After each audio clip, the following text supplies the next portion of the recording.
այստեղ մենք ուղիղ եթերում ենք։ Պարոն Գասպարյան, ձեր բնորոշմամբ ինչ է տեղի ունենում, ինչպես կնկարագրեք այն գործողությունները, որոնք տեղի են ունեցել այսօր եւ թե դրանից առաջ։ Եկեղեցին մեր հայ առաքելական ոնց որ հոր սենյակ լինի։ Երբ որ հոր սենյակը մտնում են ու կապ չունի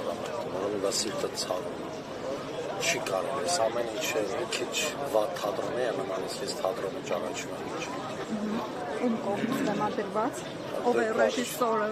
Վատ սցենարիստը, որը մենք արդեն հասկանում ենք, սցենարնովա ռեժիսուրան էլ Սեմոնը քիչ բոլորը հասկանում են սա ինչ։ Չկրկնվեն, որովհետև միշտ նույն բաներն ենք ասում, բայց չկրկնվեն։ Բոլորը հասկանում են, բայց ինչ է պետք անել, որպեսզի իրավիճակի շուրջ կողմը։ Միաբանվել, միայն միաբանվել։